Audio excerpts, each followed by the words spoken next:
السلام عليكم ورحمة الله وبركاته. إن الحمد لله نحمده ونستعينه ونستغفره ونعوذ بالله من شرور أنفسنا ومن سيئات أعمالنا. من يهده الله فلا مضل له ومن يضلل فلا هادي له. وأشهد أن لا إله إلا الله وحده لا شريك له وأشهد أن محمدا عبده ورسوله صلى الله تعالى عليه وعلى آله وصحبه وسلم تسليما كثيرا.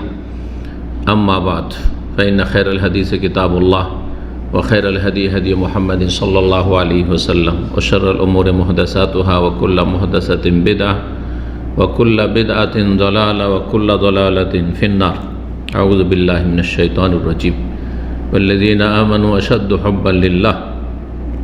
সম্মানিত দিনী ভাতৃমণ্ডলী, আল্লাহ রাব্বুল আলামিনের প্রশংসা এবং প্রিয় নবী সাল্লাল্লাহু আলাইহি সাল্লামের উপর সালাত ও সালামের পর আজ বৃহস্পতিবার 12ই সফর 1444 হিজরি মোতাবেক 8ই সেপ্টেম্বর 2022 আমাদের ধারাবাহিক আলোচনা বিষয়ভিত্তিক যে সাপ্তাহিক আলোচনা প্রতি বৃহস্পতিবার হয়ে থাকে তারই ধারাবাহিকতা। গত সপ্তাহে আলোচনা করেছিলাম ভালোবাসা অর্জনের উপায় সম্পর্কে, আর সেখানে বলেছিলাম যে 10টি বিষয় বলেছিলাম। মানুষের ভালোবাসা বৈধভাবে বা শরীয়তসম্মত কোরআন সুন্নাহর আলোকে মানুষের ভালোবাসা অর্জন করার উপায় দেখলাম যে আরও গুরুত্বপূর্ণ 10টি উপায় রয়েছে।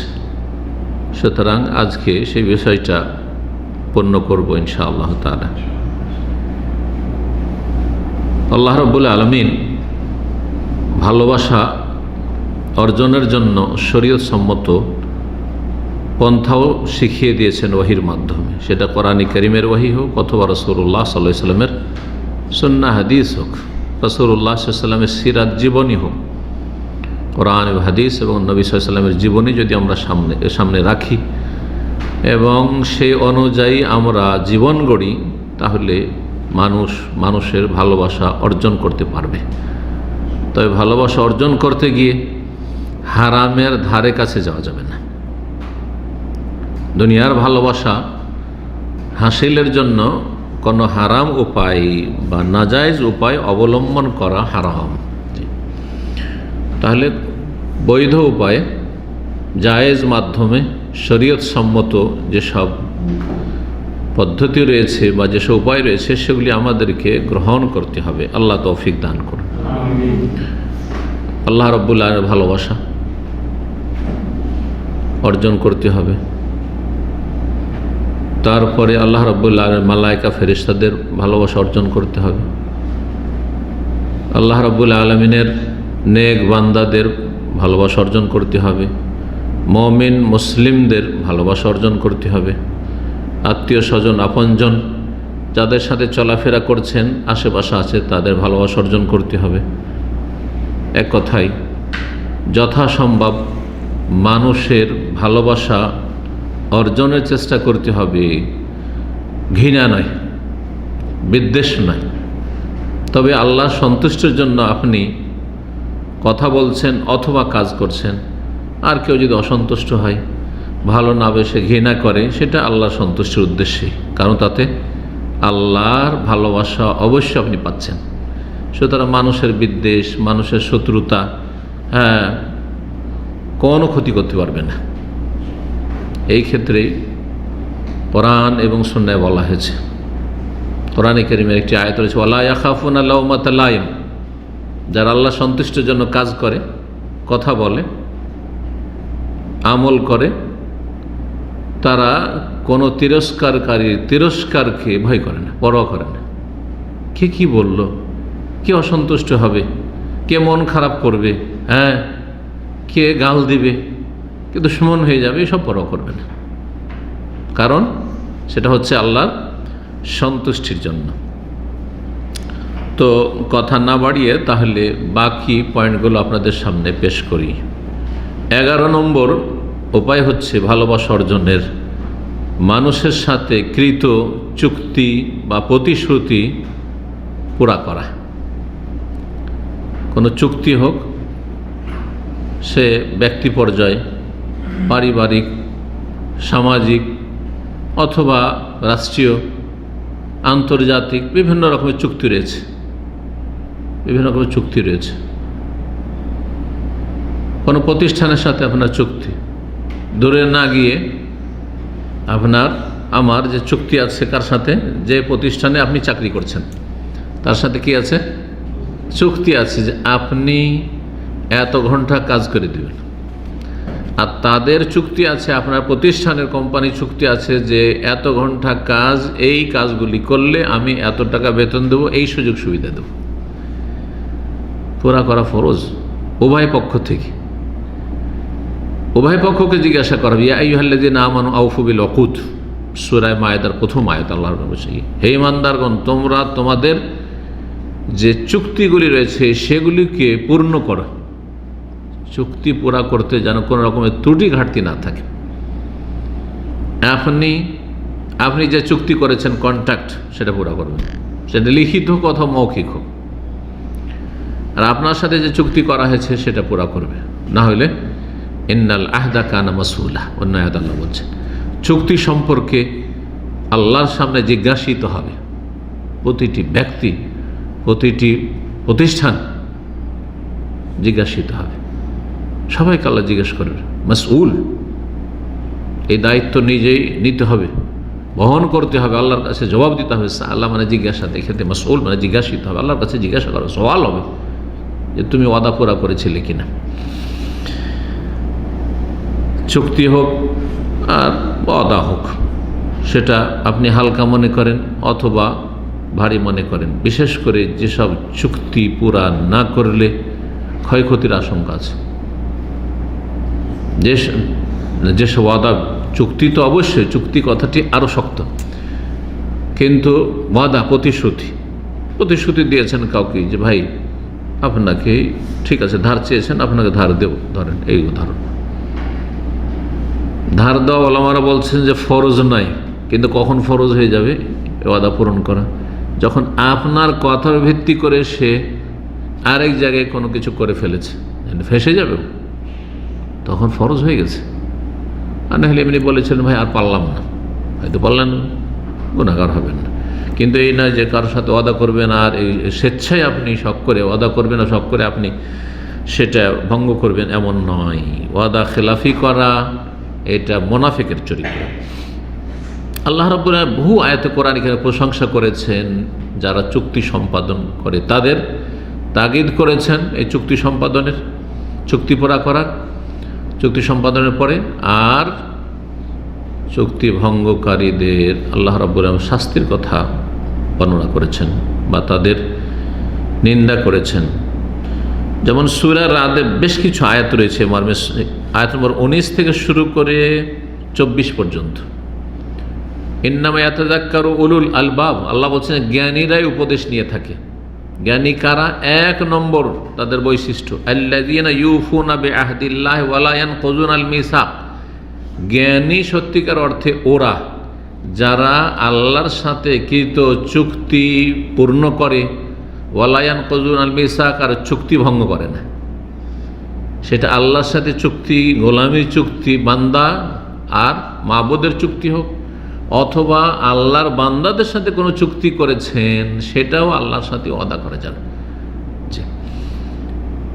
চুক্তি শান্তি চুক্তি, নিরাপত্তার চুক্তি, আর তারপরে গাদ্দার, বিশ্বাসঘাতকতা হারাম, অমুসলিমের সাথে, কাফেরের সাথে।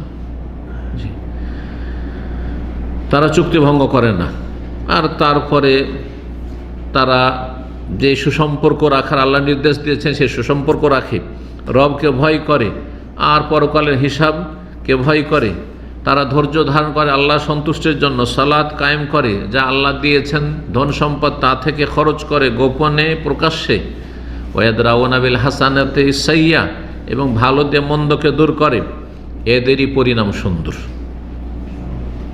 স্থায়ী জান্নাতে তারা প্রবেশ করবে। সব কথা আল্লাহ রাব্বুল আলামিন বর্ণনা করেছেন, জান্নাতের সুসংবাদ ওদের জন্য দিয়েছেন। নবী সাল্লাল্লাহু আলাইহি ওয়াসাল্লামের অনেক হাদিস রয়েছে মর্মে, তার মধ্যে একটি হাদিস সহিহ বুখারী, সহিহ মুসলিম, সহিহ মুসলিম বুখারীর 33 নম্বর আর সহিহ মুসলিমের 88 নম্বর। আব্দুল্লাহ বিন আমর ইবনে আস রাদিয়াল্লাহু তাআলা আনহু থেকে বর্ণিত, বলছেন আরবাউন মান কুন্না ফি, 4টি বদচরিত রয়েছে কারো মধ্যে যদি বিদ্যমান থাকে, কানা মুনাফিকান খালেসান, সেই ব্যক্তি খাঁটি মুনাফিক, খাঁটি মুনাফিক। ওমান কানাত ফিহি খাসলাতুম মিনহুন্না, আর 4টির যদি কোনো একটি বদখাসলত থাকে, খারাপ চরিত্র থাকে, কানাত ফিহি খাসলাতুম মিনান নিফাক, তাহলে তার মধ্যে একটি মুনাফিকি চরিত্র রয়েছে, হাত্তা ইয়াদা, যতক্ষণ পর্যন্ত তা পরিত্যাগ না করবে। এজা উতুমে না, প্রথম হচ্ছে এজা উতুমে না খানা, আমানত দেওয়া হলে খেয়ানত করে, আমানত দেওয়া হলে খেয়ানত। আমানত অত্যন্ত ব্যাপক, কথার, কাজের, মাল সামানের, টাকা পয়সার। টাকা পয়সা কারো কাছে জমা রাখলেন 10,000, বলছেন আমাকে তো 5,000 দিয়েছিলেন, না আপনাকে তো দিয়ে দিয়েছি। তো ভাই ঠিক আছে, আপনার টাকা আছে, 10,000 আমার কাছে আছে, খরচ করে দিয়েছি। এ অধিকার কে দিল? অনেকে কিন্তু করে, টাকা আপনার কাছে আমানত রেখেছে, আপনাকে ধার দেয়নি, সুতরাং খরচ করার এই অধিকার আপনার নেই। কয়জন মুসলিম এসব মশলা জানে, আর জানলে পরোয়া করে, আমল করে? কয়জন? আমানত মানে আমানত।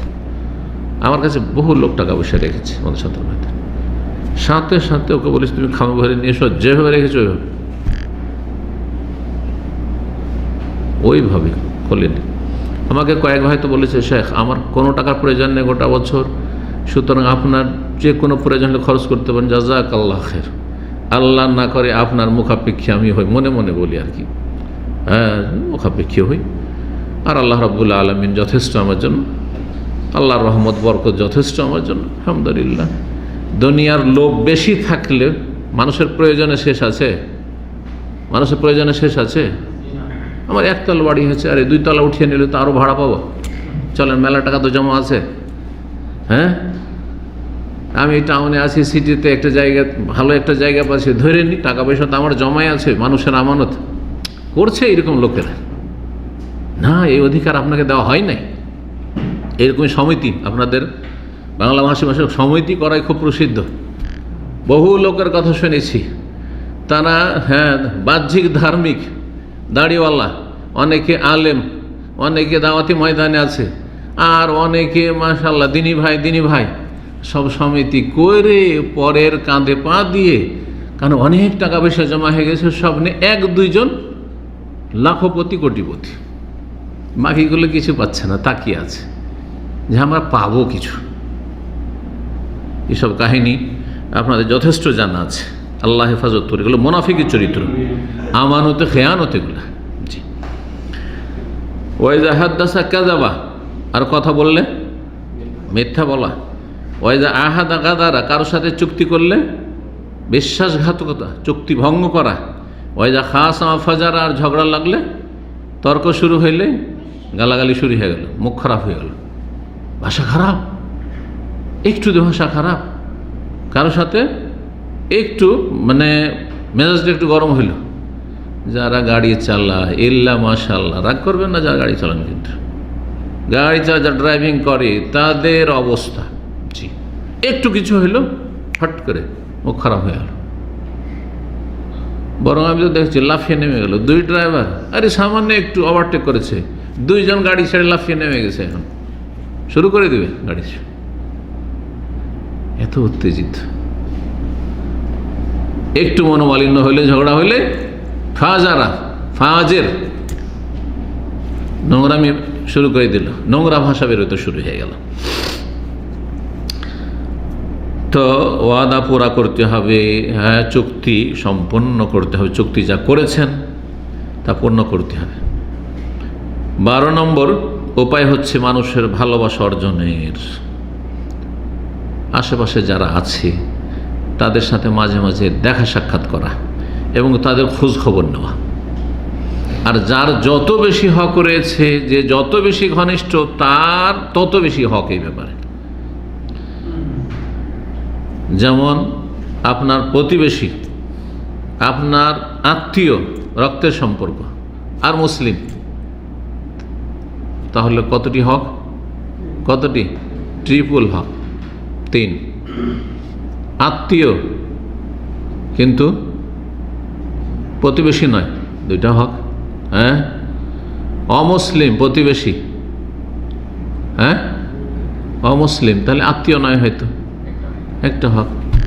আর যদি অমুসলিমও হয়, অনেকে আছে নে মুসলিম হয়তো, অমুসলিম, হ্যাঁ আত্মীয় আর প্রতিবেশী, মুসলিম নাই, তাহলে ইসলামের হক নাই, ইসলামী ভ্রাতৃত্বের কিন্তু দুটো হক, দুটো অধিকার রয়েছে। এইসবগুলি আমাদের লক্ষ্য রাখতে হবে। মাঝে মাঝে দেখা সাক্ষাৎ করা, মাঝে মাঝে দেখা সাক্ষাৎ করতে পারলে সবচেয়ে ভালো। অনেকে দূরে আছেন, আত্মীয় স্বজন, দেখা সাক্ষাৎ করতে পারেন, মাঝে মাঝে টেলিফোন করা। মাঝে মাঝে যদি টেলিফোন করেন, আপনি আছেন সৌদি আরবে, যারা আপনার চাইতে জুনিয়র, আর্থিক দিক থেকে, লেখাপড়াতে অথবা সামাজিক পারিবারিক দিক থেকে, তাদের যদি দেশের খোঁজ নেন কত খুশি হবে, ভাবতেই পারেন না যে কত খুশি হবে, আর কত মহব্বত করবে। আর এই গ্রাম থেকে তো অনেকে বিদেশ গেছে, প্রবাস গেছে, কেউ খোঁজ নেয়, অমুক আমাদের খোঁজ নেই। মাঝে মাঝে টেলিফোন করে খোঁজ নেই আমরা কেমন আছি না আছি। হ্যাঁ, সুবহানাল্লাহ, আল্লাহ যেন তৌফিক দান করে। তো ভালোবাসা অর্জনের একটি উপায় একে অপরের সাথে মাঝে মাঝে দেখা সাক্ষাৎ করা, যেখানে হোক। যদি বেশি সুযোগ না হয়, কারো বাসা যাওয়া সম্ভব না, মসজিদে দেখা সাক্ষাৎ করে নাও। মসজিদে দেখা সাক্ষাৎ হলে এই নয় যে সালাম ফিরেই টান দিলাম, নামাজ পড়েই টান দিলাম, কারোর সাথে কথা বললাম না। হ্যাঁ, দেখা সাক্ষাতের একটু সুযোগ নাও, ওই যাক, অনেকদিন দেখা হয়নি, দেখা হয়ে যাক। এর অনেক ফজিলত রয়েছে। সহিহ মুসলিমে একটি হাদিস রয়েছে আবু হুরায়রা রাদিয়াল্লাহু তাআলা আনহু থেকে, নবী সাল্লাল্লাহু আলাইহি ওয়াসাল্লাম বলেছেন, আন্না রাজুলান যারা আখান লাহু ফি কারিয়াতিন উখরা, কোন এক ব্যক্তি তার এক ভাইকে, মানে তার দ্বীনী ভাইকে, মুসলিম ভাইকে, ভাইয়ের সাথে দেখা সাক্ষাৎ করতে গিয়েছিল অন্য এক গ্রামে। নিজের গ্রাম ছেড়ে গ্রামের লোকের সাথে মানুষ দেখা করতে চায় না। একই বিল্ডিংয়ে কে থাকছে, কেউ কারো খোঁজ খবর রাখে না। আজকাল এই অবস্থা হয়েছে। যদি স্বার্থ থাকে, ব্যবসা বাণিজ্য, লেনদেন, পয়সা, তাহলেও ঠিক আছে। হ্যাঁ, রাজনীতি একই দলের একই পার্টি, তাহলে ঠিকই খোঁজ খবর আছে। দুনিয়ার স্বার্থ জড়িত, ব্যাস, দিনই কোনো স্বার্থ নেই, ইল্লা মাশাআল্লাহ, খুব কম। তার এক ধর্মীয় দিনী ভাইয়ের সাথে সাক্ষাতের জন্য অন্য এক গ্রামে গিয়েছে। যখন অন্য গ্রামে যাচ্ছে, তখন ফারসাদাল্লাহু লাহু আলা মাদরাজাতিহি মালাকান, আল্লাহ রাব্বুল আলামিন তার এই পথে, রাস্তাতে একজন ফেরেশতাকে নিযুক্ত করে দিয়েছেন। ফেরেশতাকে দাঁড় করেছেন আল্লাহ রাব্বুল আলামিন। ফালামা আতা আলাইহি, যখন ওই ফেরেশতার পাশ দিয়ে অতিক্রম করেছে ওই ব্যক্তি, যে ব্যক্তি দেখা সাক্ষাৎ করতে যাচ্ছে দিনী ভাইয়ের সাথে, কাল আইনা তুরিদ, কোথায় যাচ্ছ? কাল উরিদু আখাল্লি ফি হাযিল কারিয়া, আমার এক ভাই আছে এখানে, এই গ্রামে আছে, তার সাথে আমি দেখা করতে যাচ্ছি। সে যদি আপনার দিনী মুসলিম ভাই হয়, তার যদি এই হক থাকে, এই ফজিলত হাসিল হয়, সে যদি আপনার রক্তের ভাই হয়, আপনার মায়ের পেটের ভাই হয়, আপনার বৈমাত সৎ ভাই হয়, আপনার বৈপিত্রীয় ভাই হয়, আপনার দুধ ভাই হয়, আপনার আত্মীয় স্বজন, চাচাতো ভাই, খালাতো ভাই, মামাতো ভাই, চিন্তা করুন। তাহলে এই গ্রামে আমার এক ভাই আছে, তার সাথে দেখা করতে যাচ্ছি। কালা হাল্লাকা আলাইহি মিন নি'মাতিন তারুব্বুহা, কেন দেখা করতে যাচ্ছ এক গ্রাম থেকে এক গ্রাম? সে কি তোমার ওপর কোনো অনুগ্রহ করেছে, কোনো অবদান আছে? সাধারণত হয় কি, যে কারো কোনো অবদান আছে, ভাই এক সময় ও 5,000 10,000 উপকার করেছে আমার, হ্যাঁ আমার এই চাকরিটা ওসিলা হচ্ছে সে। সুতরাং মনে রাখে মানুষ যে কোনো একটা উপকার পেয়েছি অমুকের মাধ্যমে, সে বিদেশ যাওয়ার ব্যাপারে আমার হেল্প করেছে, ইত্যাদি ইত্যাদি। যে তোমার ওপর কোনো, তার কি কোনো অবদান আছে? আল্লাহ, কোনো অবদান নেই আমার উপর, এক পয়সার অবদান নেই। গায়রা আন্নি আহবাবতুহু ফিল্লাহি আযজা ওয়া জাল্লা, সে রক্তের ভাই ছিল না, বলছে তাকে আমি মহান আল্লাহর সন্তুষ্টির জন্য ভালোবেসেছি। সে আমার দিনী ভাই, দিনদার, ধার্মিক, আল্লাহ ভীরু, তাকে ভালোবাসি। এই ভালোবাসার খাতিরে তার সাথে একটু দেখা করে আসি, যাচ্ছি। আল্লাহু আকবার। কালা, বলছেন, মানে ফাইন্নি রাসূলুল্লাহ ইলাইক, ফেরেশতা তখন বলছেন, আমি আল্লাহর পক্ষ থেকে তোমার জন্য দূত হয়ে এসেছি। ফেরেশতা কথা বলছে মানুষের রূপ ধরে। বিআন্নাল্লাহ কাদ আহাব্বাকা কামা আহবাবতাহু ফীহি, যে আল্লাহ তোমাকে ভালোবাসেন যেমন তুমি এই ভাইকে ভালোবাসছো, আল্লাহ সন্তুষ্টির খাতিরে, আল্লাহর খাতিরে। তাহলে মানুষের সাথে মাঝে মাঝে দেখা করলে এই ফজিলতগুলি পাবেন। আর তারপরে যাদের সাথে দেখা সাক্ষাৎ করবেন, ভালোবাসবেন না, মাঝে মাঝে আসলে দেখা সাক্ষাৎ করে।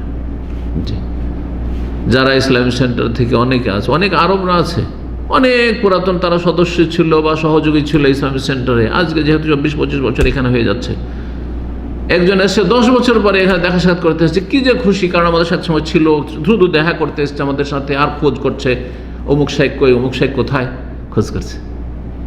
দেখেন তাহলে কি মহব্বতটা জেগে উঠল, একটা ভালোবাসা যে এসছে আমাদের সাথে, বলেনি আমাদেরকে। 13 নম্বর উপায় ভালোবাসা অর্জনের, সেটা হচ্ছে যার যে মর্যাদা সেখানে তাকে রাখা, মানুষের মান সম্মানের খেয়াল রাখা, যার যে সম্মান তার সম্মানের খেয়াল রাখা। একজন যুবক ছেলের সাথে যেভাবে আপনি কথা বলবেন, একজন বৃদ্ধ মানুষ দাড়ি সাদা হয়ে গেছে মুরব্বী, তার সাথে ওইভাবে কথা বলবেন না, মোটেই না। একজন শিক্ষিত মানুষের সাথে যে ভাই একজন আলেমের সাথে যেভাবে কথা বলবেন, তেমনি আপনার সাধারণ লোকের সাথে ওই রকমভাবে একই রকম না, মোটেই না। একজন নেতার সাথে আর একজন সাধারণ মানুষের সমান, যদি সমানই হইতো তাহলে আল্লাহ রাব্বুল আলামিন ফিরআউনের কাছে পাঠাচ্ছেন মূসা আলাইহিস সালামকে আর হারুন আলাইহিস সালামকে, দুই ভাইকে দাওয়াত দিতে পাঠাচ্ছেন, আর কি বলছেন, যাও গিয়ে নরম ভাষায় কথা বলি, নরম ভাষায় সম্মানের সাথে কথা বলি, শক্ত ভাষায় কথা বললে কোনো কাজ হবে না। জি, তাহলে যার যে মর্যাদা সেখানে রাখা, যার যে মর্যাদা সেখানে রাখা। জি, ছোট মানুষকে যদি বড় জায়গায় দিয়ে দেন এমন কোনো দোষের কথা নাই, কিন্তু বড়কে যদি ছোট করে দেন তাহলে কি হবে, মনে কষ্ট হবে। সুতরাং বড়দের সাথে সম্মানের সাথে কথা বলতে হবে, ছোটদেরকে স্নেহ করতে হবে। এই তরিকায় শিখিয়েছেন রাসূলুল্লাহ সাল্লাল্লাহু আলাইহি ওয়াসাল্লাম।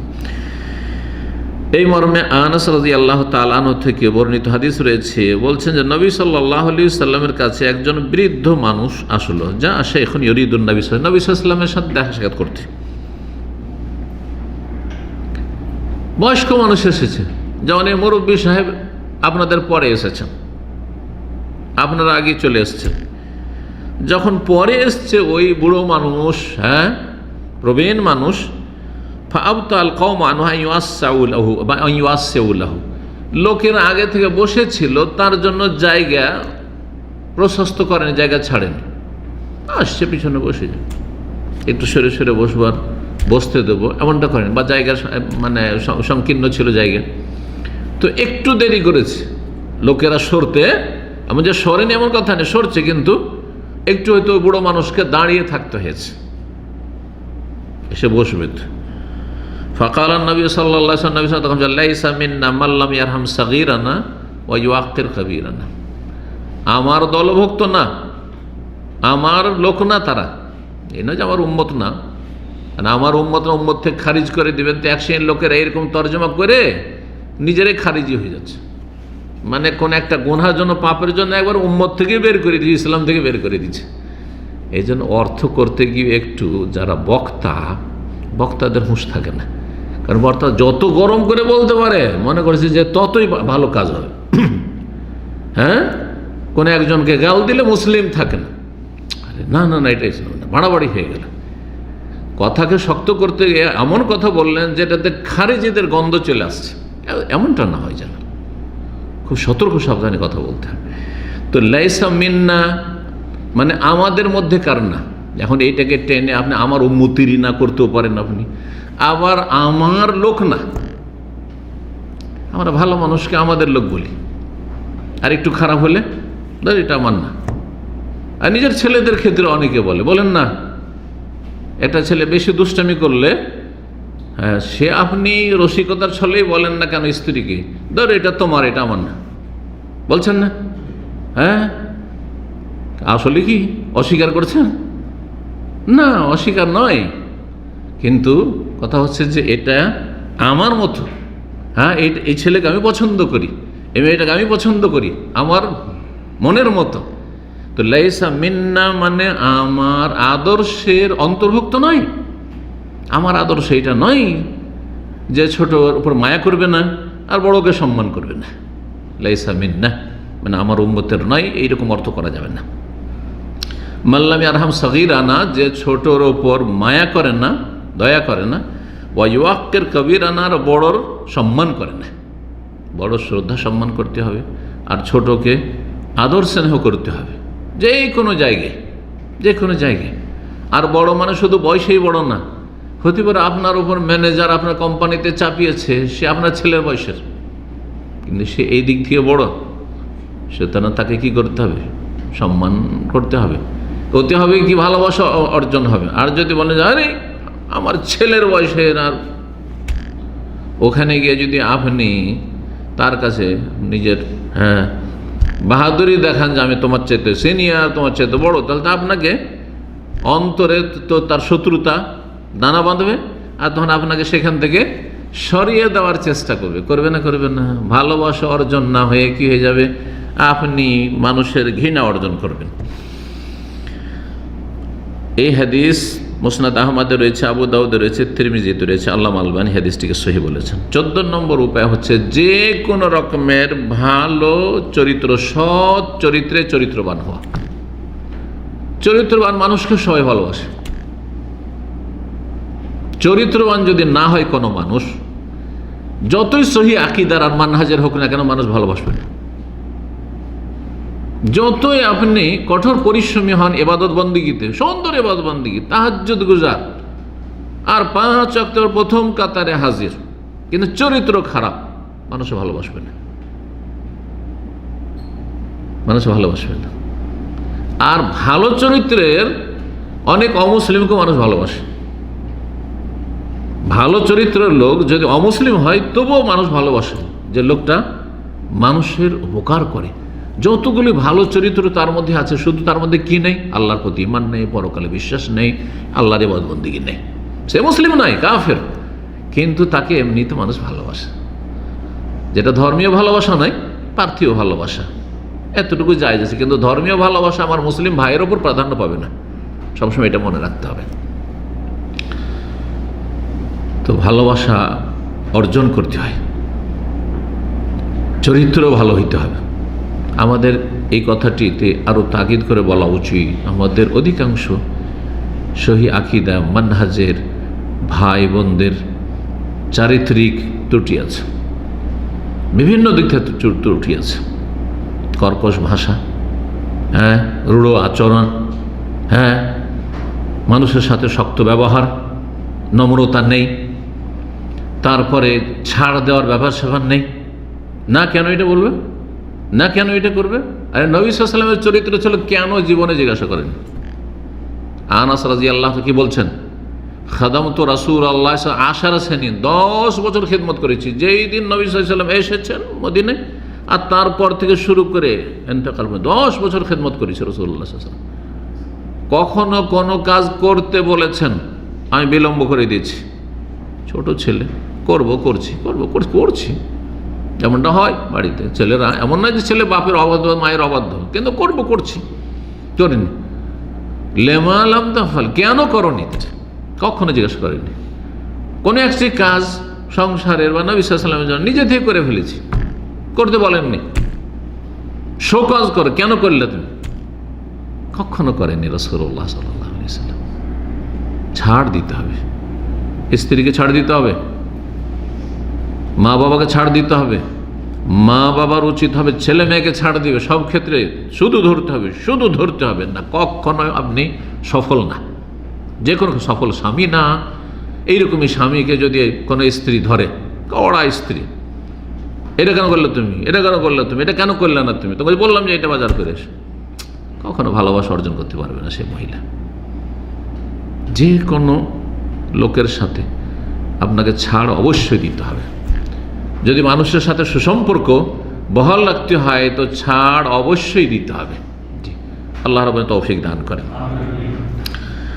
তো ইসলামী যে চরিত্রগুলি রয়েছে, সেই চরিত্রগুলি যদি আমরা সবগুলি নিজেদের মধ্যে তৈরি করতে পারি, চরিত্রবান হতে পারি, এর জন্য কোরআন এবং হাদিসের জ্ঞান থাকতে হবে। আর মানুষের একটা মানবতা আছে, আমি মানুষ হিসাবে আমার সাথে অন্যরা কি আচরণ করলে আমি খুশি হব, এটা সবাই বুঝে। কোরআন হাদিস না জানলে বুঝে, কোরআন এবং হাদিস না জানলে বুঝে। একটা মূর্খও বুঝে। রাস্তায় দেখা হইলো, হাসি মুখে কথা বললাম, এটা একটা ভালো চরিত্র।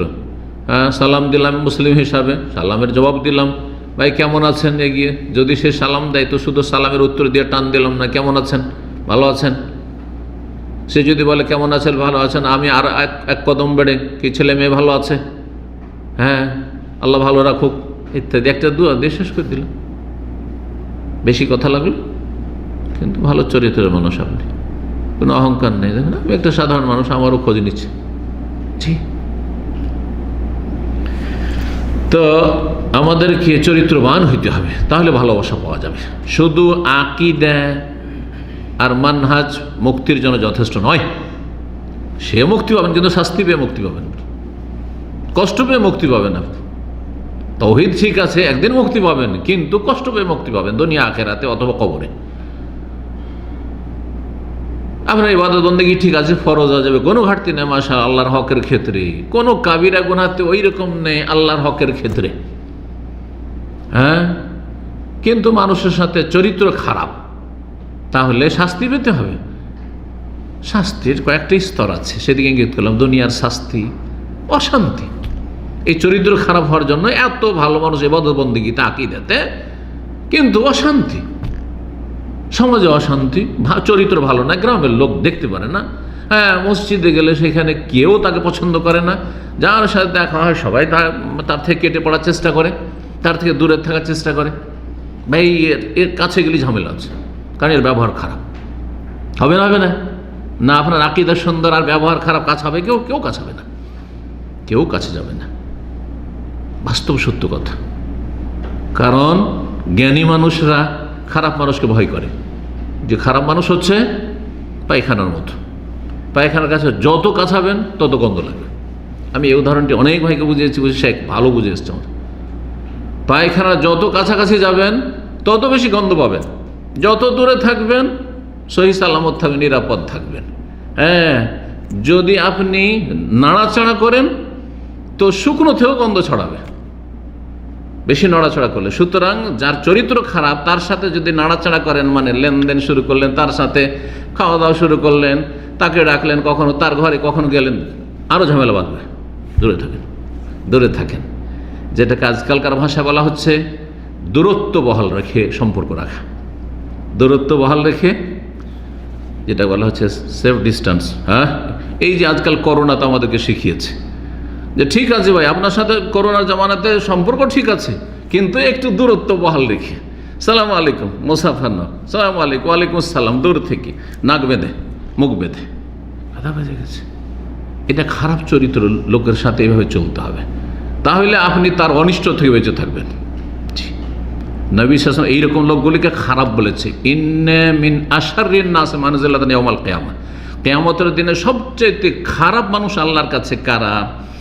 মান তারাকাহুন নাস, অন্য রিওয়ায়াতে মান ওয়াদাহুন নাস ইত্তিকা শাররিহি, অন্য রিওয়ায়াতে ইত্তিকা ফুহশিহি, যার অশ্লীলতা, যার অনিষ্ট থেকে রক্ষা পাওয়ার জন্য তাকে দেখলে মানুষ দূরে চলে যায়, কেটে পড়ে, আরে ভাই ওর কাছে যাবো না, নাহলে নাই ঝামেলাতে ঝামেলা, কি দিয়ে কি ঝামেলা বেঁধে যাবে, দূরে থাক।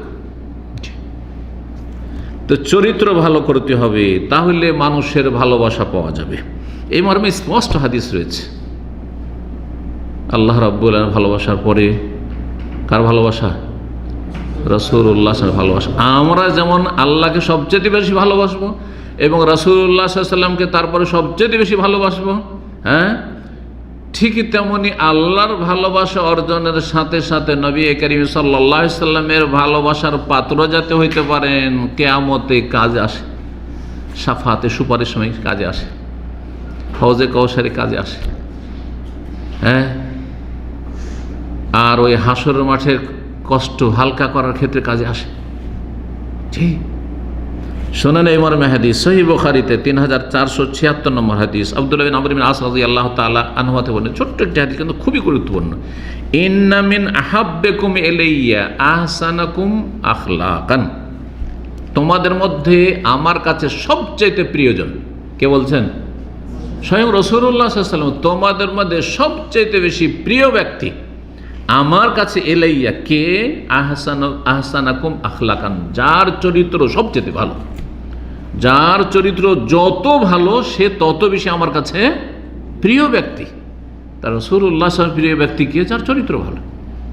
এ কথা বলেননি যে শুধু আকীদা, নবী সাল্লাল্লাহু আলাইহি ওয়াসাল্লাম আকীদা সারা জীবন তো তাওহীদের শিক্ষা দিয়েছেন, তাই তো অবশ্য থাকতে হবে নাজাতের জন্য। শুধু আখলাক দিয়ে জান্নাত পাওয়া যাবে না, কিন্তু জান্নাত যেতে কষ্ট হয়ে যাবে যদি আখলাক চরিত্র ভালো না থাকে। আখলাক চরিত্র ভালো না থাকে, তাওহীদের সাথে এই দিকগুলি অত্যন্ত জরুরি। আর একটি হাদিস তিরমিজিতে রয়েছে, এর চাইতে একটু বেশি হতে বর্ণনা রয়েছে। জাবের রাদিয়াল্লাহু তাআলা আনহু থেকে বর্ণিত, তিনি বলছেন রাসূলুল্লাহ বলেছেন, ইন্না মিন আহাব্বিকুম ইলাইয়া, তোমাদের মধ্যে সবচেয়ে বেশি প্রিয় আমার কাছে, এটা তো বুখারী তো আসলে, তাই না? ওয়া আকরাবাইকুম মিন্নি মাজলিসান ইয়াউমাল কিয়ামতের দিনে আমার কাছাকাছি অবস্থানকারী হবে, আমার কাছাকাছি, আমার প্রতিবেশী হবে।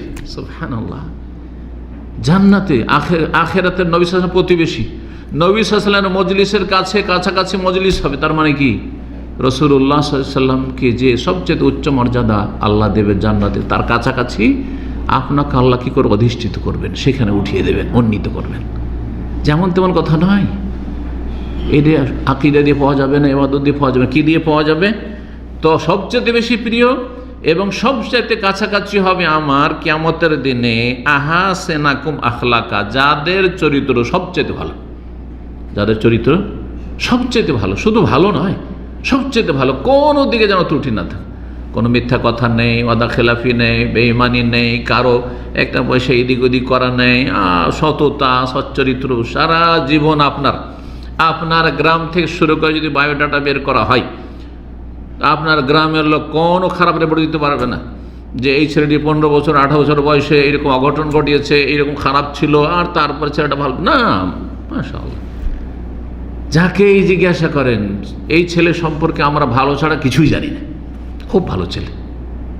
এটা হচ্ছে আহসানুকুম আখলাকান, চারিত্রিক দিক থেকে যাদের চরিত্র সবচেয়ে ভালো। তিরমিজির হাদিসটিকে আল্লাহ আলবানী রাহিমাহুল্লাহ তাআলা হাসান বলেছেন। 15 নম্বর উপায় ভালোবাসা অর্জনের, তা হচ্ছে মানুষের দ্বারস্থ না হওয়া, মানুষের মুখাপেক্ষী না হওয়া। কার কাছে কি আছে না আছে তাতে আমার কি যায় আসে। অনেকে কিন্তু ওই রকমগুলি খুঁজে বেড়ায়। আমাকে কোনো এক সময় একজন শেখ বলছে যে, শেখ ইসলামী সেন্টারে যে আসে না, ও মাসে 10-20 লাখ, মানে 10-20 হাজার রিয়াল ইনকাম করে বা তারও বেশি, সে লাখ লাখ টাকা মাসে ইনকাম করে। আমি বললাম, তাতে কি হলো, তাতে আমার কি?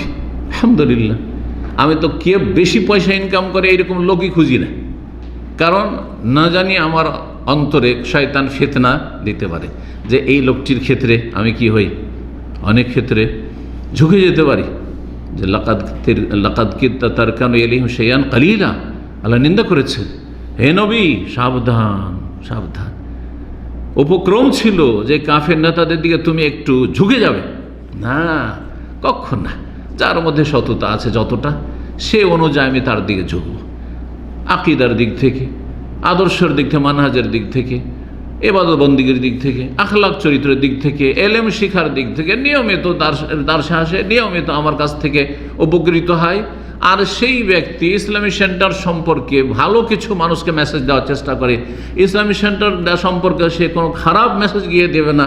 হ্যাঁ, মানুষের ভুল ত্রুটি থাকতে পারে, ইসলামী সেন্টারের কোনো ভাইয়ের ভুল হইতে পারে, তার সাথে কোনো ভাইয়ের মনোমালিন্য হইতে পারে, তাই বলে সেখান থেকে নিয়ে গিয়ে খারাপ একটা মেসেজ দিবে যে ইসলামী সেন্টারের ভাইদের কারণে আমার ইসলামী সেন্টারে যেতে ইচ্ছা হয় না, বা ইসলামী সেন্টারে ভাইরা যে কী শিখছে না।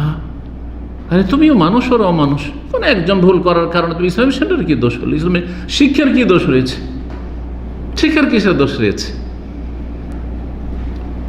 আমি ভালোবাসবো এই খাতিরে, কে এলেম শিখে, আর কে আমল করে, আর কে দাওয়াতি কাজে অংশ নেয়, আর কে ইসলামী সেন্টারের সহযোগিতায় আছে, কে দিনই কাজে আমার সাথে আছে, আর কার কাছে কত আছে না আছে, কখনো এগুলোর পিছনে পড়বেন না। যদি পড়েন তাহলে আপনিও বিভ্রান্ত হবেন, ফিতনায় পড়বেন, পয়সার ফিতনায়। আর মনে রাখবেন যে আপনাকে ভালোবাসবে না মানুষ, ঘৃণা করবে, ভালোবাসবে না ঘৃণা করবে। সাহাল ইবনে সাদ সাঈদী রাদিয়াল্লাহু তাআলা আনহু থেকে বর্ণিত একটি হাদিস রয়েছে, নবী সাল্লাল্লাহু আলাইহি ওয়াসাল্লামের কাছে জনৈক ব্যক্তি আসলো, আসার পর ইয়া রাসূলুল্লাহ, হে আল্লাহর রাসূল সাল্লাল্লাহু আলাইহি ওয়াসাল্লাম, দুল্লানি আলা আমাল, একটি আমল আমাকে শিখিয়ে দেন তো। এজা আনা আমেল তুহু, যদি সে আমলটি করি, আহাব্বানি আল্লাহ, আল্লাহ আমাকে ভালোবাসবেন। আল্লাহ ভালোবাসবেন সেই আমলের কারণে, আর ও আহাব্বানি আন্নাস, আর মানুষ আমাকে ভালোবাসবে। আমি আল্লাহর ভালোবাসা চাই আর মানুষের ভালোবাসা চাই।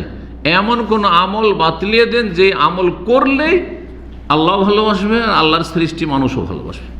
কত গুরুত্বপূর্ণ প্রশ্ন, তাই না? যেই ব্যক্তি আল্লাহর ভালোবাসা পেল আর মানুষের ভালোবাসা পেল, সে তো জান্নাতি, সে তো জান্নাতি, তার তো কোনো দোষ ত্রুটি নেই। আকীদা ঠিক আছে, ইবাদত ঠিক আছে, আল্লাহ ভালোবাসছে, আখলাক চরিত্র ঠিক আছে, আল্লাহ ভালোবাসছে, মানুষও ভালোবাসছে। সওয়াল ছিল কি, জিজ্ঞাসা কি ছিল? এমন কোন আমল বলে দেন যে আমলের ভিত্তিতে আল্লাহ ভালোবাসবেন আর মানুষও ভালোবাসবে। ফাকালা রাসূলুল্লাহ সাল্লাল্লাহু আলাইহি ওয়াসাল্লাম, রাসূলুল্লাহ সাল্লাল্লাহু আলাইহি ওয়াসাল্লাম দুটো আমল শিখিয়ে দিলেন। আল্লাহর ভালোবাসার একটা আমল, কেমন করে আল্লাহর ভালোবাসা অর্জন করবে, আর মানুষের ভালোবাসার একটা আমল। বলে ইজহাদ ফি দুনিয়া, তুমি দুনিয়া বিমুখ হয়ে যাও, দুনিয়ার লোভ লালসা কমিয়ে দাও। যা আসছে আলহামদুলিল্লাহ, খাই নেই না ভাই, আরও কি, আর বেতনে 2000-3000 কি হবে আজকালকার জমানায়, কিছুই করতে পারলাম না, সৌদি আরব আসলাম, এই করতে থাকলে কখনো আল্লাহর ভালোবাসা বাজবে না। ইজহাদ ফি দুনিয়া, দুনিয়া বিমুখ হয়ে যাও, জুহুদ ফি দুনিয়া, দুনিয়ার লোভ লালসা কমিয়ে নিয়ে আসো। ইউহিব্বুকা আল্লাহ, তাহলে আল্লাহ তোমাকে ভালোবাসবে। কারণ তুমি দুনিয়া বিমুখ মানে কি, আখিরাতমুখী। যে দুনিয়ার দিক থেকে মুখ ফিরিয়ে নিয়েছে, কোন দিকে মুখ করেছে? আখিরাতের দিকে মুখ করেছে, জান্নাতের দিকে মুখ করেছে, সুতরাং আল্লাহ ভালোবাসবে তাকে। তার টার্গেট, গাড়ি বাড়ি নারী দুনিয়ার ধন দৌলত নয়, তার টার্গেট হচ্ছে জান্নাত, সুতরাং আল্লাহ ভালোবাসবেন। হয়ে গেল তাহলে দুনিয়ার লোভ লালসা কমিয়ে নিয়ে আসো। ওয়াজহাদ ফিমা আইদিন নাস, ফিমা ফি আইদিন নাস ইউহিব্বুকা, আর মানুষের হাতে যা কিছু আছে তা থেকে তুমি বিমুখ হয়ে যাও, মুখ ফিরিয়ে নাও, তাহলে মানুষে ভালোবাসবে। খুবই গুরুত্বপূর্ণ কথা। আপনার পকেটে কি আছে দেখলাম, টাকা আপনার কাছে দেখছি 50,000 রিয়াল, দেখার পরে ভাবলাম আরে ভাই এতে তো অনেক টাকা পয়সা, এর কাছে 10,000 রিয়াল ধার চাইলে তো কোনো ব্যাপার না, দিয়ে দিতে পারবে, যে খাতির আমার সাথে আছে।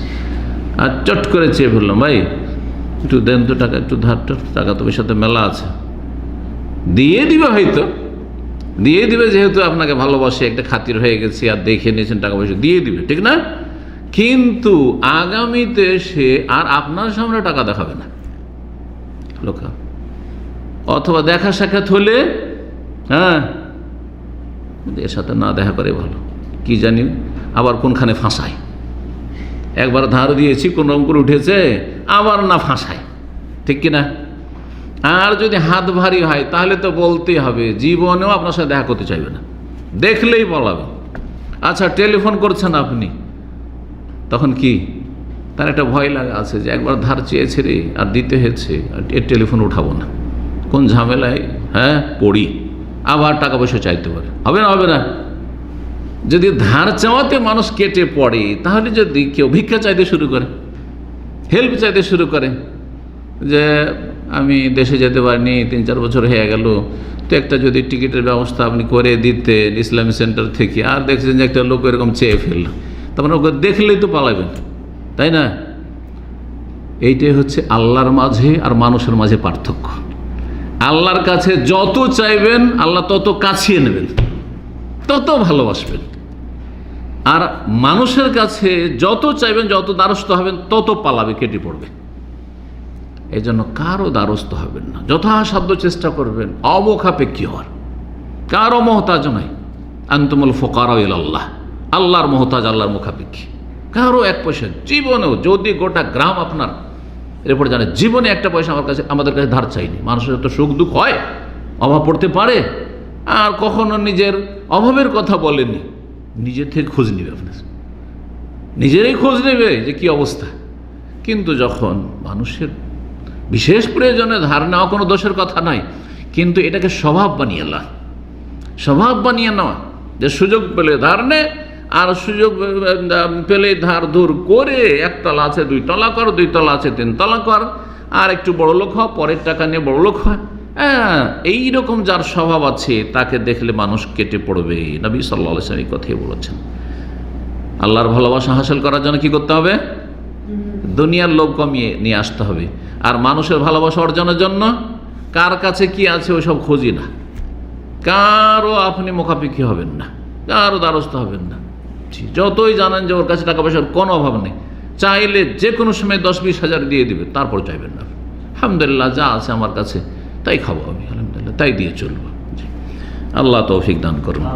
ইবনে মাজার হাদিস এবং হাদিসটি সহিহ, সিলসিলা সহিহ 944 নম্বর হাদিস। 16 নম্বর মাধ্যম কিসের? ভালোবাসা অর্জনের মাধ্যম, তা হচ্ছে নম্র ভাষায় কথা বলা, নরম ভাষায় কথা বলা। যে যত নরম ভাষায় কথা বলে তাকে তত বেশি মানুষ ভালোবাসে। আমাদের এক ইঞ্জিনিয়ার ভাই ছিলেন, দাম্মামে থাকতেন, এখন কানাডায় আছেন, সেখানকার নাগরিক হয়ে গেছেন। এই দাম্মামে দীর্ঘ সময় ছিলেন, আর নিয়মিত আমাদের এই সাপ্তাহিক প্রোগ্রাম উনি আসতেন। একসময় মঙ্গলবার ছিল বিষয়ভিত্তিক প্রোগ্রাম, তারপর বৃহস্পতিবার হলো। তো দীর্ঘদিন উনি একটা মিস করতেন না, পরিবার সহ আসতেন। তার ভাষা এত নরম যে ভাবতে পারেন না আপনি, এত নরম ভাষায় কথা বলা। এমনি মহিলাদেরকে আল্লাহ সৃষ্টি করেছেন কি করে? হ্যাঁ, তাদের ভাষাগুলি নরম, কিন্তু কিছু মহিলা ব্যতিক্রম আছে। আর বাপরে বাপ, তার কথা শুনলে মনে ভয় পাবেন যে এর এখান থেকে সরে পড়, না হলে বিপদ আছে, তাই না? আছে কিছু মহিলা সৃষ্টিগতভাবে তাদের ভাষাতে একটা কি নম্রতা আছে, কিন্তু আল্লাহ রাব্বুল আলামিন পুরুষদের ভাষা সাধারণত এমনি শক্ত থাকে, অথবা এটাকে নরম করতে হয় ট্রেনিং করে, প্রশিক্ষণ। কিন্তু আল্লাহ রাব্বুল সৃষ্টিগতভাবে, তার মানে এই না যে মহিলাদের কণ্ঠ ছিল তার, এমন নয়, কিন্তু ভাষাই নরম, ভাষাই নরম। শুধু ভাষাই নরম না, উনি আমাকে কিং ফাহাদ পেট্রোলিয়াম ইউনিভার্সিটিতে দীর্ঘ 5 বছর সাপ্তাহিক তাফসীর করেছি, জুমার দিন আসর পরে এখান থেকে শেষ করতাম দার্স। আর তারপরে এই শিক্ষিত ভাইদের, প্রফেসর আর যারা ছাত্র মাস্টার্স আর পিএইচডি, তাদের খাতিরে আমি কোনো রেস্ট না করি দুটো এখান থেকে খেয়ে বাসাও যেতে পারতাম না, এখান থেকে গিয়েছি। আর তারপরে মাগরিব পর্যন্ত তাফসীর করে এসেছি, একসময় আল্লাহ কবুল করেন। তো উনি গাড়ি চালাতেন, এত ভিড় ভাড়ে সেই খোবার হাইওয়ে আর আপনার ওই তুকবা যে হাইওয়ে, এই হাইওয়ে জাহারান রোডে, এইসব রোডে গাড়ি চালাতেন, এত স্মুথ গাড়ি চালাতেন। না বলে মাশাআল্লাহ, আপনার গাড়ি চালানো। অন্য লোকের গাড়িতে চড়লেই ভয় লাগে যে কাকে দিবে মেরে, কাকে দিবে মেরে, কখন মেরে খেয়ে নিবে আর না হয় মেরে দিবে, এই হলো অবস্থা। এর বিপরীত একবার এক ভাইয়ের গাড়িতে চড়েছি, এখানে সেন্টারের সামনে, মাত্র মনে হয় আধা কিলোমিটার আমার ডিস্টেন্স, ছাড়লো না, সে চড়েন উঠেন আধা কিলোমিটারও না, এইটুকু না চললে আমি হাঁটি, ছাড়বে না, হয়তো এই বাসা ছিল এই নাখিলে, তখন এরকম 10 মিনিটের রাস্তাও না, পায়ে হেঁটে। তো যাই হোক, উঠিয়ে এনেছে, আর এমন হড়বড় করছে, আমি বললাম যে মনে মনে বললাম যে জীবনের মতো হয়ে গেল এর গাড়িতে চড়া আমার, জাযাকাল্লাহ খের। বললাম জাযাকাল্লাহ খের, গাড়িটা আস্তে চালায়, আমার গাড়িটা একটু আস্তে চালাবেন, আপনার গাড়িতে যে বসবেও ভয় পাবে, এটুকুই বললাম তাকে। তো কথা হচ্ছে যে মানুষের ব্যবহারটা ভালো হইতে হবে, আচার আচরণ ভালো হইতে হবে, চালচলন ভালো হইতে হবে, চলাফেরা ভালো হইতে হবে, নরম হইতে হবে, এক কথায়। জি, নরম ভাষা দিয়ে যা আদায় করা যায়, শক্ত ভাষা দিয়ে কখনো আদায় করা যায় না। সেটা যে কোনো ব্যক্তির কাছে, আপনার অধীনে যে আছে তাদের কাছে। আপনার অধীনে আপনার স্ত্রী আছে না, নরম ভাষায় যদি বলেন সব করে দিবে আপনার। শক্ত ভাষা যদি বলেন, সব শক্ত ভাষা, তাহলে ওর সুযোগে থাকবে। কথা বলছে, আপনার চোখের সামনে ঠিকই ভয়, কারণ ভয় আছে একটা হয়তো, কিন্তু চোখের আড়ে কিছু ভয় করে না, আপনার ঘৃণা করে আপনার। কথা বোঝা গেছে? এমনটা যেন না হয়। ওই রকমই যারা ফোরম্যান, সুপারভাইজার, ম্যানেজার হচ্ছেন, তাদের জন্য শিক্ষা। নরম ভাষা দিয়ে লেবারের সাথে যদি আচরণ করেন, কর্মচারীর সাথে, তাহলে আপনি না থাকলেও কাজগুলো আন্তরিকতার সাথে করে দেবেন। যে না, এত ভালো ব্যবহারের মানুষ, উনি বলেছেন বা চেয়েছেন, সব করে দেবে। কিন্তু খারাপ আচরণ যদি থাকে, শক্ত ভাষা যদি থাকে, কখনো করে দেবে। চোখের সামনে কাজ করবে, আর চলে গেলে গালও দিবে, আর খারাপ মন্তব্য করবে, আর আন্তরিকতার সাথে কাজ করবে না, বরং গড়ার জায়গায় ভাঙবে। একটা প্রতিষ্ঠান তৈরি হয় কিসের জন্য? গড়ার জন্য, কিছু একটা প্রোডাক্ট করার জন্য, না করে ভাঙচুর করবে, নষ্ট করবে। তো মানুষের ভালোবাসা অর্জনের জন্য নম্র ভাষা অত্যন্ত জরুরি। সূরা তাহার আয়াত নম্বর 43-44 এই কথাই বলেছেন ফেরাউনের কাছে যখন আল্লাহ পাঠান মুসা আলাইহিস সালাম আর হারুন ইযহাবা ইলা ফিরাউন, হে মুসা এবং হারুন তোমরা দুই ভাই যাও ফিরাউনের কাছে, ইন্নাহু তাগা, সে বড়ই সীমা লঙ্ঘন করেছে, বাড়াবাড়ি করেছে। আল্লাহ বলেও দিচ্ছেন যে খুব বাড়াবাড়ি করেছে সে, কিন্তু খুব বাড়াবাড়ি করেছে তোমরাও তাকে ছাড়বে না, শিখিয়ে ছাড়বে। বললেন নাকি? কারণ এটা অনেকে বলে আর অনেকে আচরণ করে। বেদাতি যারা, যে যত শক্ত বেদাতি তার সাথে তত শক্ত আচরণ অনেকে করে, মনে করছে যে এইটা দিয়ে কি করবো, হেদায়েত হবে, হ্যাঁ না আরো খেপে যাবে, আরো খেপে যাবে, কোনো লাভ হবে না। তা আমার উদ্দেশ্য হেদায়েত করা না আপনার অন্তরের ঝাল মিটানো? ঠিক আছে, আক্রোশ যা ছিল আরে আমি যা কিছু করার করেই ফেললাম আর কি, না, আল্লাহ হেফাজত করুন।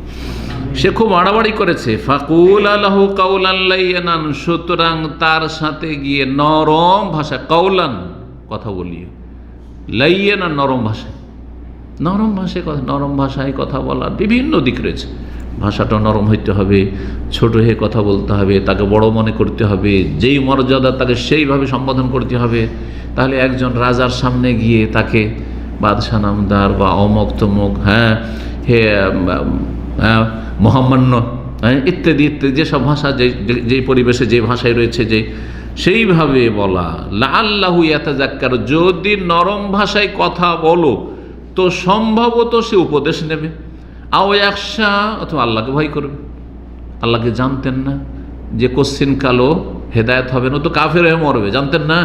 আল্লাহ জানেন, তারপরে বলছেন তোমার কাজ তুমি করো, তোমার কাজ হচ্ছে নরম ভাষায় কথা বলা, আর হেদায়েত করা আমার কাজ, হেদায়েত করবো না করে সেটা আমার ব্যাপার, কিন্তু তোমার কাজ, তোমার ডিউটি পুরো করে এসো।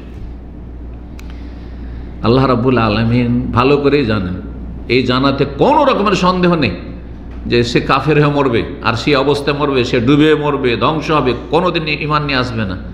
তারপরে এই কথা বলেননি যে গিয়ে লাভ কি, বলে লাভ কি, আর নরম ভাষা বলে লাভ কি? হ্যাঁ, নরম ভাষা না বলে শক্ত ভাষায় যদি বলতেন মুসা আলাইহিস সালাম হারুন, তো সাথে সাথে কি করতো?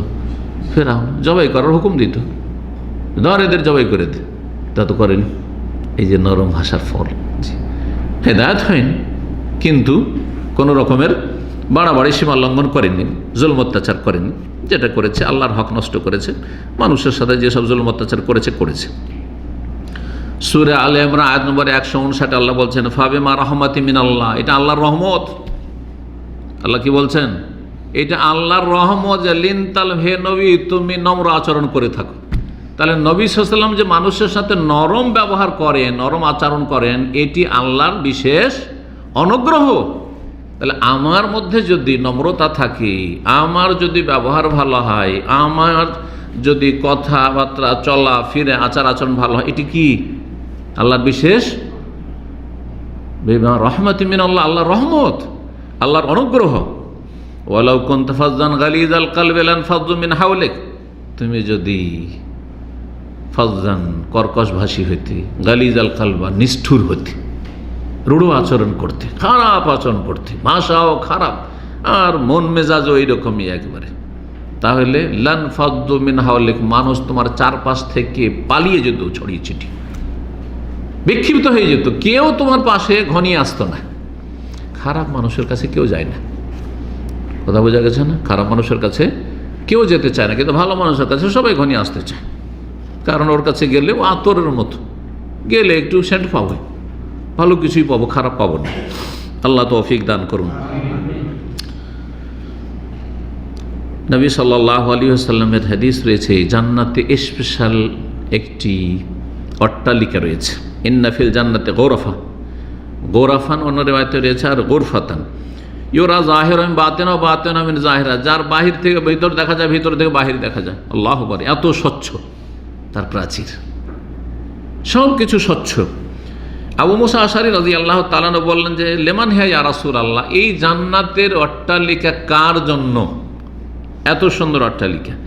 কাল লেমান আলান আল কালাম, যার ভাষা নরম, যে নম্র ভাষী, নরম ভাষায় যে কথা বলে, ওয়াতামা তাম, আর মানুষকে খেতে দেয়, যার অভাবী তাদেরকে অন্ন দান করে খেতে দেয়, ওয়াবাত আলিল্লাহ কায়েমান ওয়ান নাসু নিয়াম, ফরজ তো সালাত আদায় করে, রাত্রে যখন মানুষ সবাই শুয়ে থাকে উঠে তাহাজ্জুদ পড়ে, তাহাজ্জুদ গুজার। 3টি বৈশিষ্ট্য তাহলে বলেছেন। আর একটি হাদিসে আর একটি রয়েছে কি, ওয়াদামা সিয়াম, বেশি বেশি রোজা রাখে, সিয়াম পালন করে, বেশি বেশি নফল সিয়াম পালন করে। সেখানে নবী সাল্লাল্লাহু আলাইহি ওয়াসাল্লাম নরম ভাষার জায়গায় বলেছেন আতাব লিমান আতাব আল কালাম, যে ভালো কথা বলে। ভালো কথা বলে হচ্ছে নরম কথা, আর নরম ভাষায় ভালো কথাটা। ভালো কথাও যদি আপনি শক্ত ভাষায় বলেন সেটা কাজ দেবে না, কিন্তু ভালো কথা যথাসাধ্য নরম ভাষায় বলতে হবে। আল্লাহ রাব্বুল আলামিন তৌফিক দান করেন। প্রথম যে হাদিসটি বললাম সেই হাদিসটি মুসনাদে আহমদে রয়েছে আর ইবনে হিব্বানে রয়েছে, হাদিস হাসান। আর দ্বিতীয় হাদিসটি তিরমিজিতে রয়েছে, কাছাকাছি অর্থ সবগুলির। আল্লাহ রাব্বুল যেন আমাদেরকে নম্রভাষী হওয়ার তৌফিক দান করেন। 17 নম্বর উপায় ভালোবাসা অর্জনের, মুসলিমের জানাজায় হাজির হওয়া যথাসাধ্য। জানাজায় গেলে, যে লোক মারা গেছে তো চলে গেছে দুনিয়া থেকে, ওর ভালোবাসা আর কী পাবো, তো জানতেই পারলো না, তাই না? কিন্তু তার আত্মীয় স্বজন খুশি হবে না? ঠিকই ভালোবাসবে, যাতে অমুক অমুক লোকের আমার জানাজায় এসছে। আর বিশেষ করে বিশিষ্ট ব্যক্তি যদি, যারা বড় মানুষ তারা যদি যায়, ভালো আলেম নেতৃস্থানীয় ব্যক্তি তারা যদি যায়। মানুষ আমাদের দেশে অনেক দুনিয়াদার লোকদেরকে, চেয়ারম্যানকে ভালোবাসে, এমপিকে ভালোবাসে। হ্যাঁ, কেন ভালোবাসে? রাজনীতিবিদকে ভালোবাসে, তাদের আখলাক আচরণে ভালোবাসে। আখলাক আচরণ এই নয় যে তাদের আকীদার ভিত্তিতে ভালোবাসে, আর তাদের কার কত নমাজ সুন্দর, ওই সালাত কেমন পড়ে, এই ভিত্তিতে না। কিসের ভিত্তিতে? জনপ্রিয়তা লাভ করেছে হ্যাঁ চরিত্রের মাধ্যমে, ভালো চরিত্রের মাধ্যমে। তো ভালো চরিত্রের মধ্যে একটি হচ্ছে মুসলিমের হক আদায় করা, যেসব হকগুলি রয়েছে 6টি, তার একটি হচ্ছে জানাজার অনুসরণ করা বা জানাজায় হাজির হওয়া। নবী সাল্লাল্লাহু আলাইহি ওয়াসাল্লাম এই মর্মে বেশ কিছু হাদিস রয়েছে, সহিহ মুসলিমে রয়েছে, সহিহ বুখারীতে রয়েছে। সময়ের স্বল্পতার জন্য সেই হাদিসগুলি উল্লেখ করছি না। 18 নম্বর উপায় ভালোবাসা অর্জনের, তা হচ্ছে অসুস্থ ব্যক্তিকে দেখতে যাওয়া। হ্যাঁ, রোগী দেখতে যাওয়া। আর রোগী দেখার সাথে সাথে যদি প্রয়োজন হয় তো রোগীর পরিচর্যা করা। শুধু রোগী দেখা অনেক সময় যথেষ্ট নয়। সবাই যে একই শ্রেণীর তা না।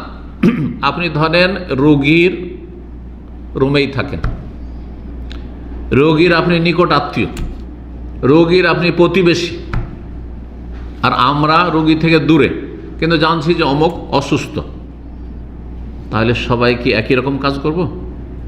তাহলে যেই ব্যক্তি নিকট আত্মীয়, যে ব্যক্তি প্রতিবেশী, হ্যাঁ, যে রুমমেট, তার উপর আরও গুরু দায়িত্ব হচ্ছে যে সে অসুস্থ হয়ে যাচ্ছে, চলতে পারছে না, তাকে হাসপাতালে নিয়ে যাবে। হাসপাতালে নিয়ে যাবে। ভালোবাসা হবে না? হবে না। ওই লোকটি সুস্থ হয়ে ফিরে আসলে, আচ্ছা ওই লোকটি যদি মারাও যায়, তো ওই মৃত ব্যক্তি যে রোগী মারা গেল, তার আত্মীয় স্বজন যখন জানতে পারবে, যে প্রবাসে বিশেষ করে, অথবা এমন জায়গায় যেখানে হয়তো নিজের লোক ওই সময় ছিল না, একটা দুর্ঘটনা ঘটেছে, সেই সময় আত্মীয়রা জানতে পারলো যে সে তাড়াতাড়ি করে হেল্প করে তাকে হাসপাতালে নিয়ে গেছে, ভালোবাসবে না? বাসবে না? এই লোকটার কোন স্বার্থ ছিল? কোনো স্বার্থ ছিল না, আমাদের লোককে নিয়ে গিয়ে তাড়াতাড়ি করে হাসপাতালে ভর্তি করেছে। কেউ সুস্থ হলে সুস্থ হয়ে এসছে, আর মারা গেলে মারা গেছে। কিন্তু ভালোবাসা ওই আত্মীয় স্বজনদের অবশ্যই আপনি পাবেন আপনি আত্মীয় স্বজনদের ভালোবাসা। এই ভালোবাসাগুলি জানাজার মাধ্যমে আর রোগীর পরিচর্যার মাধ্যমে, রোগীর খোঁজ খবর নেওয়ার মাধ্যমে পাওয়া যেতে পারে। একজন অসুস্থ মানুষ অসুস্থ হওয়ার পরে ভালো হয়ে গেছে, ধরেন রোগী দেখতে যাওয়া, রোগী ভালো হওয়ার পরে খোঁজ খবর নেওয়া, তারপরে দেখা হচ্ছে, আসসালামু আলাইকুম, শুনলাম যে আপনি অসুস্থ ছিলেন, যাই খোঁজ খবর নিতে পারেনি, মাফ করবেন, কেমন আছেন এখন? শরীরটা ভালো আছে? খুশি হবে না?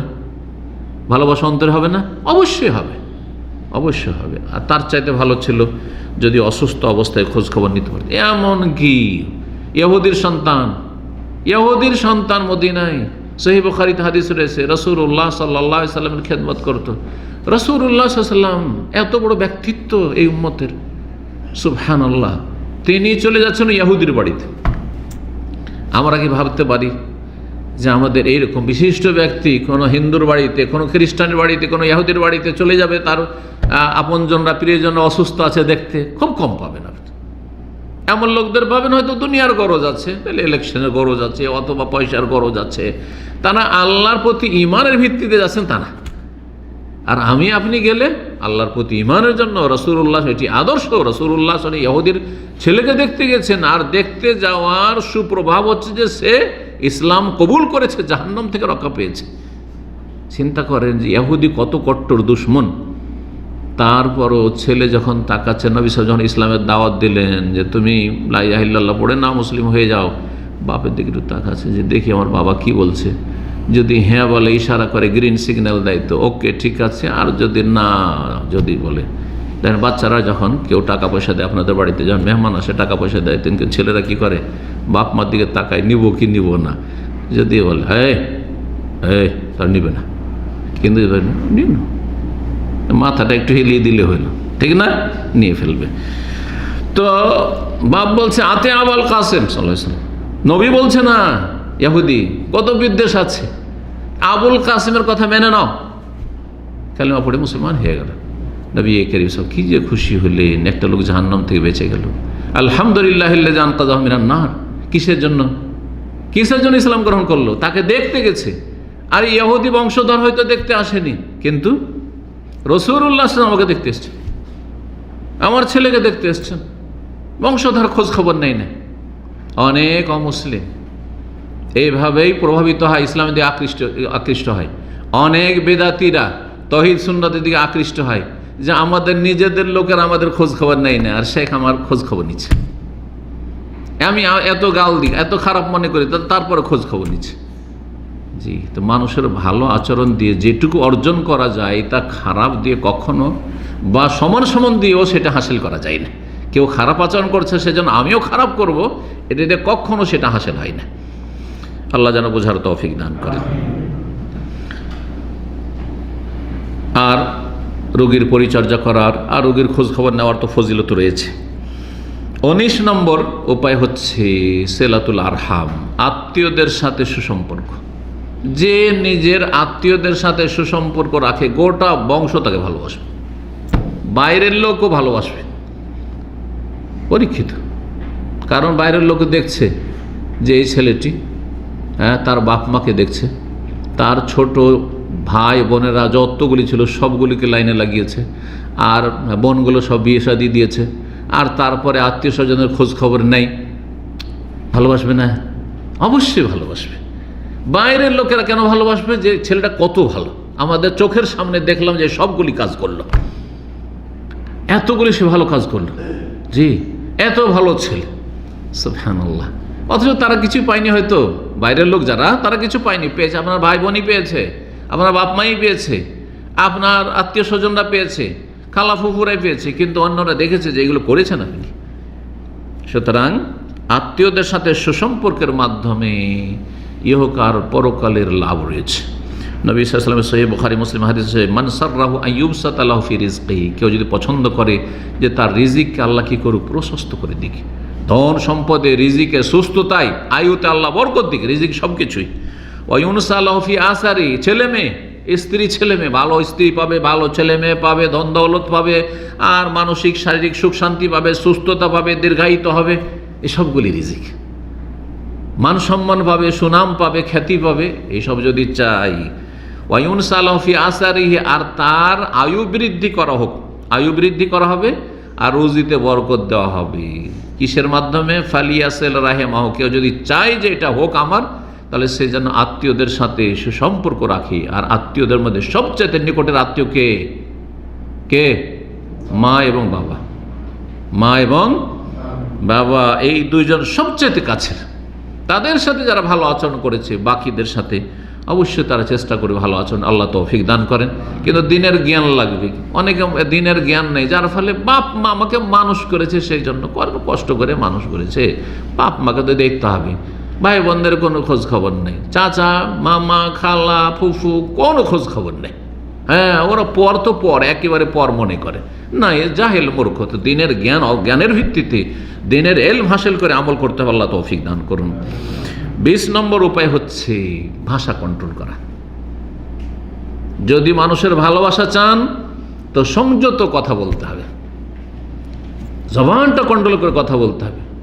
কোনখানে কথা বলছেন, কোন কথাটি বলছেন, আর কার সাথে কেমন কথা বলছেন, সংযত হইতে হবে। ভাষা যার সংযত না, লাগামহীন কথাবার্তা বলে, যে এখানে ইচ্ছা সেখানে যা ইচ্ছা তাই বলে দিল, সে কখনো মানুষের ভালোবাসা অর্জন করতে পারবে না, মানুষের ভালোবাসা অর্জন করতে পারবে না। জি, রাসূলুল্লাহ সাল্লাল্লাহু আলাইহি ওয়াসাল্লামের হাদিস রয়েছে তিরমিজিতে 2330 নম্বর হাদিস, বলছেন ইয়া রাসূলুল্লাহ নাজাত, মুক্তির উপায় কি? ইয়া রাসূলুল্লাহ, মুক্তির উপায় কি বলছেন? কে? উকবা বিন আমির রাদিয়াল্লাহু তাআলা সাহাবী বলছেন, নবী সাল্লাল্লাহু আলাইহি ওয়াসাল্লাম, প্রথম আমসিক আলাইকা লিসানাকা, জবানটাকে তুমি ধরে রাখিও, জবানকে বেঁধে রাখিও। জি, এই বাকশক্তি, যে জিভা জাহান্নামে নিয়ে যেতে পারে আর জান্নাতে নিয়ে যেতে পারে, এই বাকশক্তি দিয়ে যদি লা ইলাহা ইল্লাল্লাহ বলে কেউ খালেস অন্তরে জান্নাতি, এই বাকশক্তি দিয়ে যদি জিকির আজকার করে জান্নাতে যাওয়ার মাধ্যম, বাকশক্তি দিয়ে মানুষের সাথে ভালো আচরণ করে, ভাই কেমন আছেন, আসসালামু আলাইকুম, ওয়ালাইকুম আসসালাম, আল্লাহ ভালো রাখুন, দোয়া দিল, দোয়া নিল, জান্নাতে যাবে এগুলোর মাধ্যমে। আর এই বাকশক্তি দিয়ে যদি কেউ নাস্তিক হয়, কেউ ইয়া গৌস মাদাদ করে, ইয়া খাজা মাদাদ করে, চিরকালে জাহান্নামে। ওই রকমই কেউ যদি খারাপ আচরণ করে, মানুষকে কষ্ট দেয়, তার জবান থেকে নিরাপদ নয়, তার হাত থেকে নিরাপদ নয়, তাহলে সে জাহান্নামে যেতে হবে, যদিও সেটা অস্থায়ী হোক না কেন। মান্নাজাত, মুক্তির ওসিলা কি বলছেন? আমসিক আলাইকা লিসানাকা, জবানকে কন্ট্রোল করো, ওয়ালি আসাকা বাইতুকা, আর বাড়ি যেন তোমার জন্য যথেষ্ট হয়, বিনা কাজে বাড়ির বাইরে ঘোরাফেরা করিও না। যারা দুর্ঘটনার শিকার হয় তার বেশিরভাগ আড্ডা দিয়ে বাড়ে। যতগুলো দেখবেন মার্ডারের শিকার, দেখবেন যে বিনা কাজে কোথায় আড্ডা দিতে গেছিল। নারী সংক্রান্ত ঝামেলা আছে, আর নাহলে পয়সা সংক্রান্ত ঝামেলা আছে। এছাড়াও যদি মজলুমও বেচারা হয় তো সুযোগ পেয়েছে, যেখানে সেখানে আড্ডা দিয়ে বেড়ায়, যেখানে সেখানে ঘুরে বেড়ায় না। নবী সাল্লাল্লাহু আলাইহি সাল্লাম এমন কিছু বলেছেন যাতে ইহকাল পরকাল উভয় কালের লাভ আছে, সব জায়গায় লাভ রয়েছে। বাড়িটাই যেন তোমার জন্য যথেষ্ট হয়, বিনা কাজে রুমে ডিউটি শেষে রুমে, না হয় ইসলামী সেন্টারে, কিন্তু এখানে ধরেন দেবে, এখানে ঘুরে বেড়াচ্ছে, ওইখানে ঘুরে শিক্ষক ঘুরে বেড়াচ্ছেন, কার সাথে ঝামেলা বেঁধে গেল, মারামারি হয়ে গেল, হতে পারে না। খারাপ লোকদের বাস, খারাপ দলের মধ্যে এত ঘোরাঘুরি কি প্রয়োজন রয়েছে? আর কি অবকে আলা খাতিয়া থেকে, যা গোনা হয়ে গেছে আর হচ্ছে, এর জন্য তুমি আল্লাহর কাছে কান্না করা, তাইলে নাজাত পেয়ে যাবে। সুবহানাল্লাহ, আল্লাহ আমাদের তৌফিক দান করেন। হাদিসটি তিরমিজিতে রয়েছে এবং হাদিস সহিহ, যেমনটা বললাম সিলসিলা সহিহার 888 নম্বর হাদিস। এখানে আজকের আলোচনা শেষ করছি। রব্বুল আলামিন যেন তার ভালোবাসা আমাদেরকে দান করেন এবং আল্লাহর নেক বান্দাদের ভালোবাসা দান করেন, মুমিনদের ভালোবাসা আল্লাহ দান করেন, মানুষের ভালোবাসা, আল্লাহর সৃষ্টির ভালোবাসা দান করেন এবং আল্লাহর সন্তুষ্টির জন্য, দ্বীনের জন্য মানুষকে ভালোবাসার আল্লাহ তৌফিক দান করেন। ওয়া সাল্লাল্লাহু সাল্লামা নবিয়ানা মুহাম্মদ ওয়া আলা আলিহি ওয়া সাহবিহি আজমাইন।